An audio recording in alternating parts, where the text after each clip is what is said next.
Hi again. You're doing really well. There's a lot to take in this module and all of the modules. So, yeah, just sit in it, absorb it, come back to it as many times as you need to. Because this is what the moon does.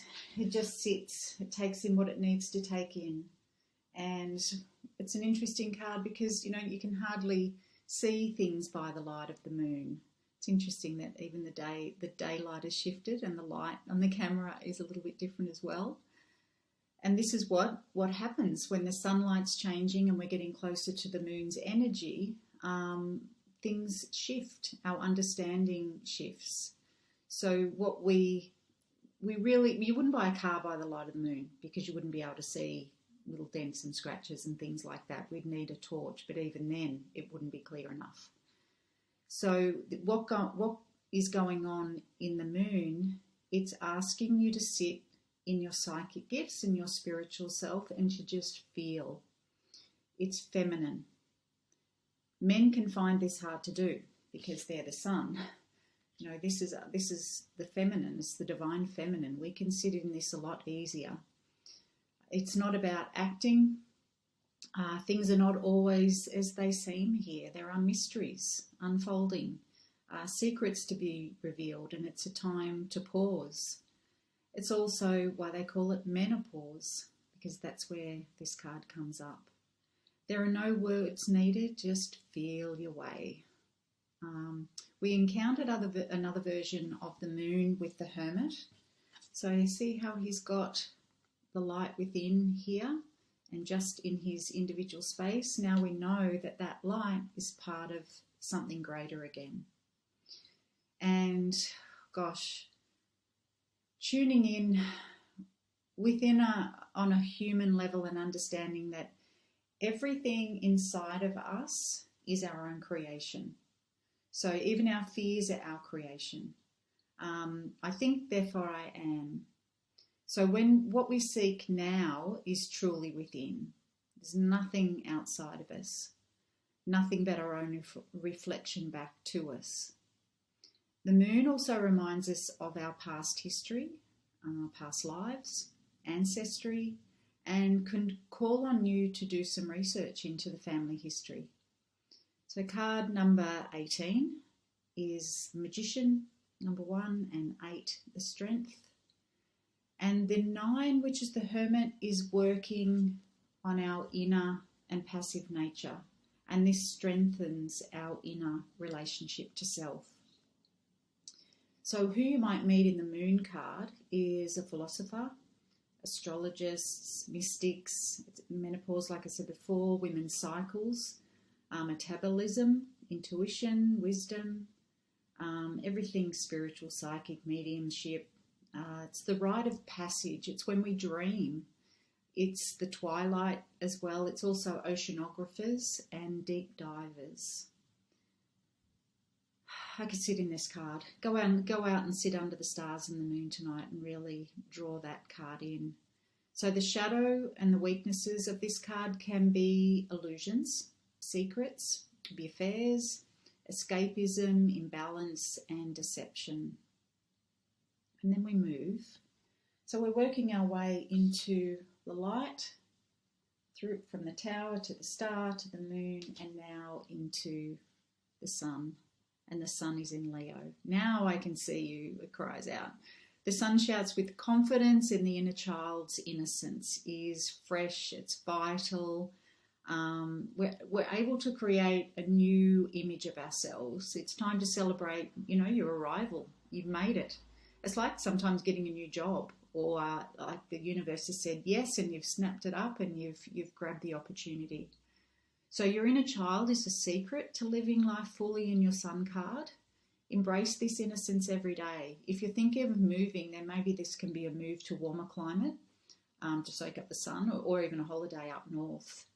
Saying yes to a new thing and at the same time being prepared to know absolutely nothing about what's to come next. So you might say, yes, got the job, that's fantastic, but then you move into the job and you know nothing.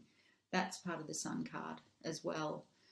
So feeling that you've done everything that you need to do to shine, Leo is all about making people feel happy, shine, like super confident to shine in the light.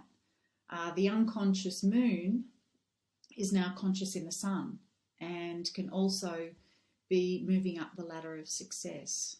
So the sun, number 19, represents the magician, and which is the consciousness of the number 1. The hermit, the inner guidance of number 9, and this adds up to 10. So it's a big one, and that reduces to, that's the wheel of fortune. And so we've come full revolution. We've come a full revolution around the sun, and yeah, we're in the full glow of it now. Sorry about that light. And then who we might meet in the sun card are artists, motivators, actors, children actors, wedding planners, event coordinators, collaborators, art teachers, innovators, and leaders. And also there are the weaknesses and the shadows can be people that never grow up, egocentric, lack of confidence, lazy, and self-conscious. So we're 2 cards away from completing the Fool's journey through the major arcana. The second last card is Judgment, and it's card number 20. And this is the card that says, I really don't care or mind what anybody thinks of me. I am who I am, and I'm okay with that. There's always so much more to you than meets the eye. So when you see yourself without judgment or limitations, anything is possible. When you are critical of someone, how are you being critical to yourself? It's the time of renewal and rebirth. So it's like laying a jigsaw puzzle out, and you've almost got all the pieces in, and then you can just see what the picture's looking like. So there was nothing wrong. There's no piece in the wrong place. Everything is in the place that it needed to be. So there's no need to look back on life and say, oh, if I should have done that or I should have done that. The Judgment card says, no, you've done everything exactly how it needed to be. So it's called the path to enlightenment, when we really understand that. And, you know, the like attracts like. So we start understanding this inner journey of judgment creates people out there who we meet to show us the reflection back to ourselves. So it's like the 3 fingers. If we're judging out there, we're judging ourselves. This can be a new community that's waiting for you without judgment. There'll always be judgment, but it's part of the bigger lessons around laughing when we judge something and knowing that we're actually judging ourselves. So the inner essence of judgment, card 20, is awakening and rebirth. And it's a new reason for being. So it's the High Priestess, number 2, and the Fool, 0. So it's a call to service, and it can be the armed services, judges, even opera, ballet, that take us into a whole beautiful world that we would never see, that we can lose ourselves in. It can be theatre, musicians, life purpose coaches. It's the collective consciousness. It's cause and effect. And anyone and everyone that's being called to do what they're here to do. So this represents the crossroad and taking up the call. The shadow can be judgmental, critics, resistant to change, irresponsible, and opposing change. So once we meet beautiful judgment, then we arrive at the world. Card number 21. Card number 21 reduces to the Empress.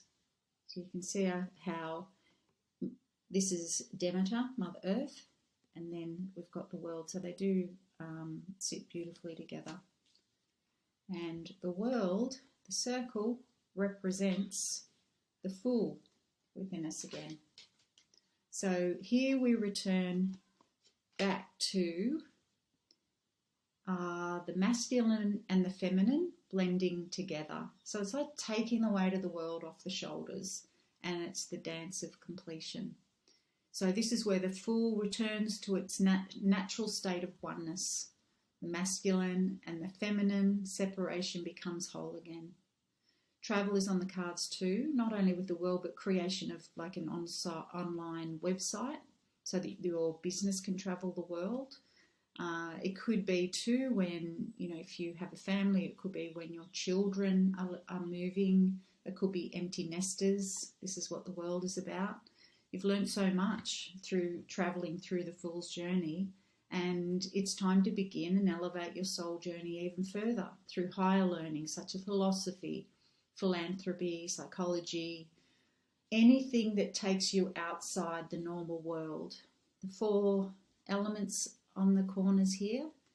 You'll also find this in the Wheel of Fortune. You can see the 4 elements, and you can also see it in the Magician, how the 4 elements appear. So 1, 10 and 21, the 3 stages of initiation through the cards. So world travelers, travel agents, philosophers, teachers, inspirational leaders, historians. It can be children as well. It's a pregnancy card too. And the weaknesses can be limiting beliefs, carrying the weight of the world on your shoulders, stagnation, feeling separate. And it can be when someone says, holding regrets and they don't let go of, I should have done it this way, or I shouldn't have left that person, I should have, being stuck in that pattern is the shadow side of the World card. So there's a journal prompt in your notes here. So take a few minutes to have a look at that and then pull a card using just these cards that we went through and see where it takes you. And share with me how you go with this experience. Like I said, there are a lot of cards to take on board, so you've done really, really well. Just sit and absorb it, go about your day, and you'll see the cards appearing for you in your everyday. So remember that they already are part of you. I'll see you in the next module. Have a good night or day or morning, wherever you are.